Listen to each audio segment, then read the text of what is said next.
Hello. It's been at least a couple of years, maybe 3 years since I've done one of these videos. And recently I felt inspired to do this one because of some things that have basically come up in my awareness as to some religious connections to some of the things that I've been discovering by doing self inquiry. So, my belief now is that all of our intelligence we actually have internally.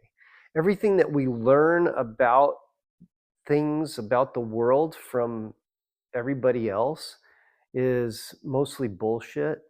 And when you really want to find out what the world is really about and who you really are as a person, who I really am as a person, that the only way to really figure that out is to go inside.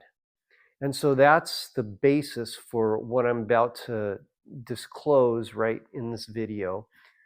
And I wanted to jump to some historical notes about the crucifixion of Christ because I grew up as a Christian. And what I was taught in the Christian world was that the crucifixion of Christ was all about salvation, about saving people from their sins. Jesus died and shed his blood so that he could save all the rest of us, and that was it.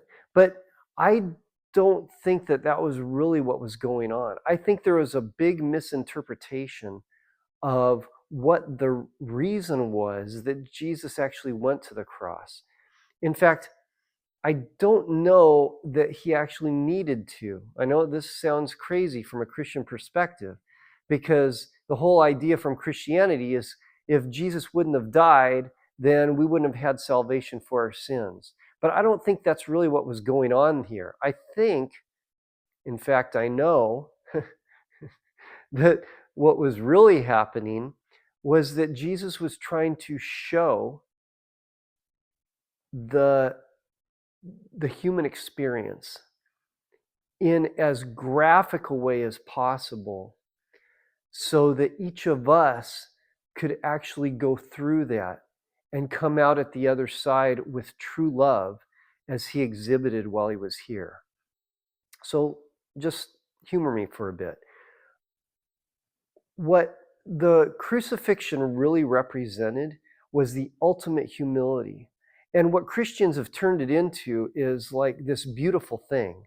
They say, oh, the beautiful cross, there's even songs about it, and the precious blood of Christ, and all this stuff.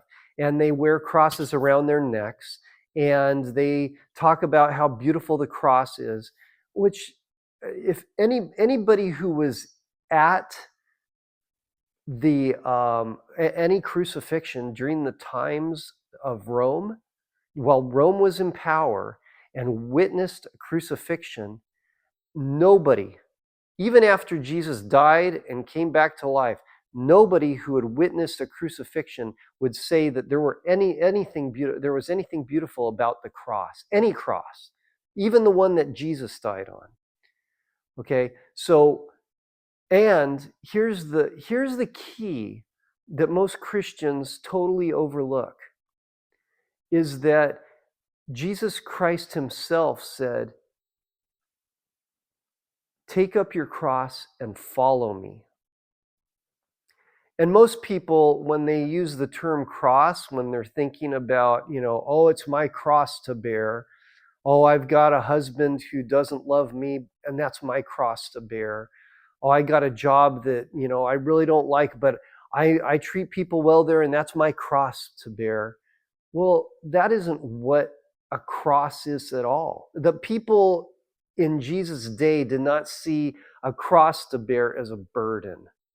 They saw it as the most humiliating, the most ghastly, horrible, despised, humiliating thing that anybody could go through.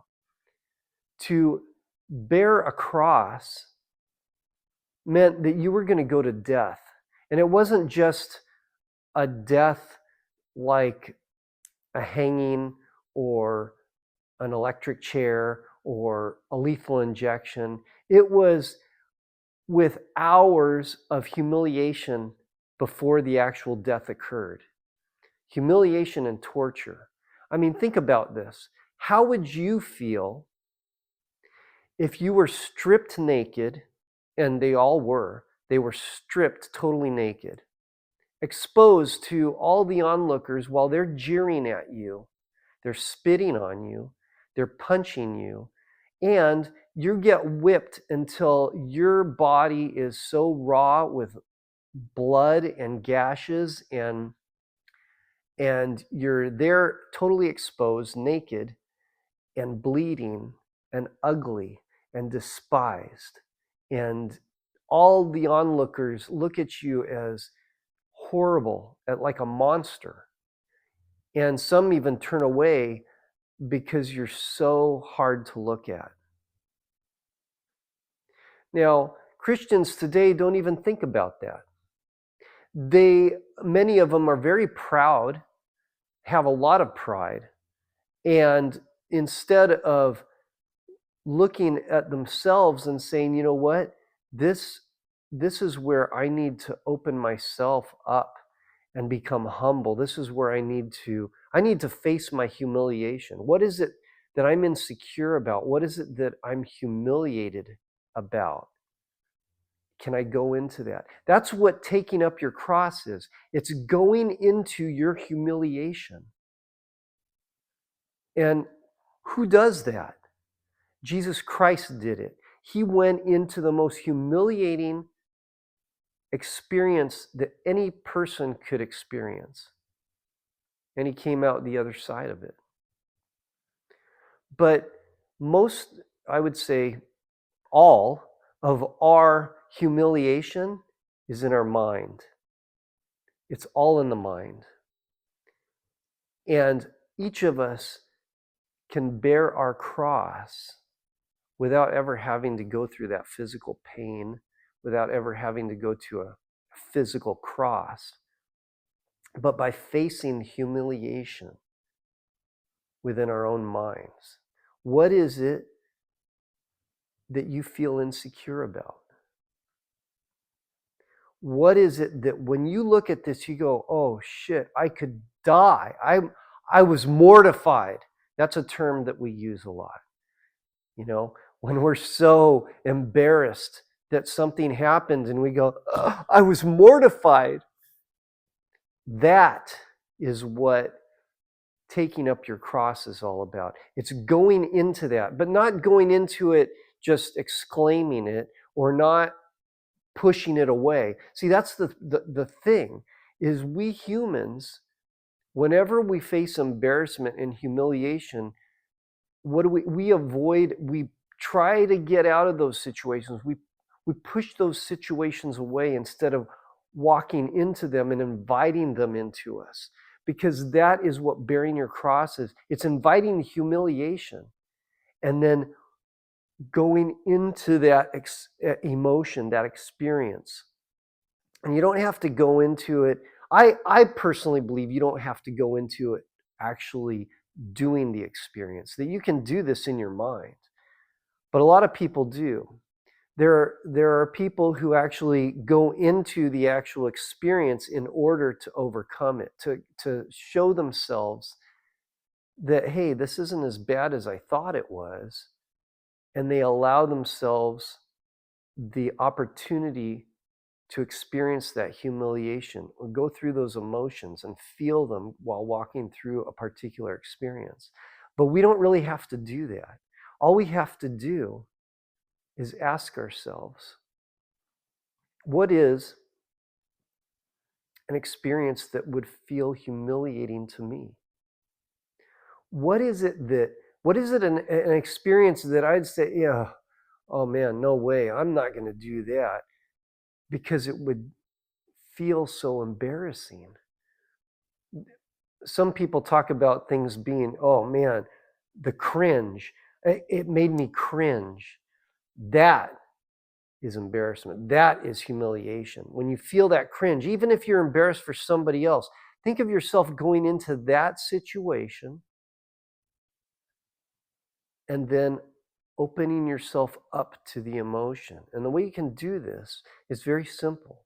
All you have to do, and this is going to sound counterintuitive, but all you have to do is say, could I let myself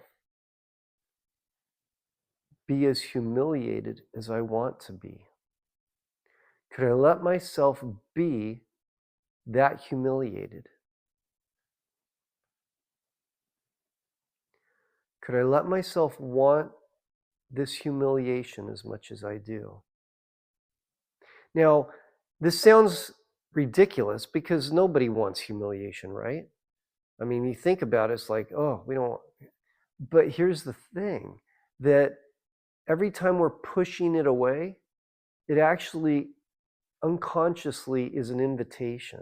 Our minds don't look at things the way we do consciously. Our unconscious mind accepts everything that we push against as an invitation to it. So when you're saying, oh, I don't want that, you're actually inviting it into your unconscious mind. And your unconscious mind accepts that as, oh, hey, this is something that will go toward. It doesn't say hear no, it doesn't hear don't. It hears, like, if you tell a child don't do that, the unconscious mind says do that and just follows through. So negative commands, negative self talk is actually causing you to be focused on the thing that you don't want. And so when we say this to ourselves, can I let myself want this humiliation as much as I do? We are actually going into that humiliation and letting it go. We are admitting to our unconscious mind that we actually want this humiliation. And instead of pushing against it, which reinforces that feeling, that emotion that we're trying to avoid, what it does is it's allowing the unconscious mind to embrace it and feel the emotion. And then once it knows, oh, it feels, I can feel through it, it lets go, it releases. So try that. Try bearing your own cross and ask yourself, what is it that would embarrass me the most? What is it that I fear the most? What is it that humiliates me the most? And could I let myself want this fear, want this humiliation, want this embarrassment, want this situation as much as I do? And then just continue to ask yourself, what is it that I fear? And then, or what is it that I would feel embarrassed about? And could I let myself want this embarrassment as much as I do?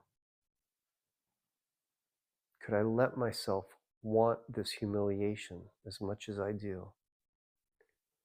Could I let myself want this fear as much as I do? And then notice if something doesn't unhook inside you. Notice if something doesn't start to open up and just feel like relief. And then, as you move forward through your day or weeks, and think of that situation, that experience that you used to push against all your life, and see if it's no longer in opposition to you, that you have some acceptance of that so that you can live more fully. as who you really are. Well, that's it for today. Ciao.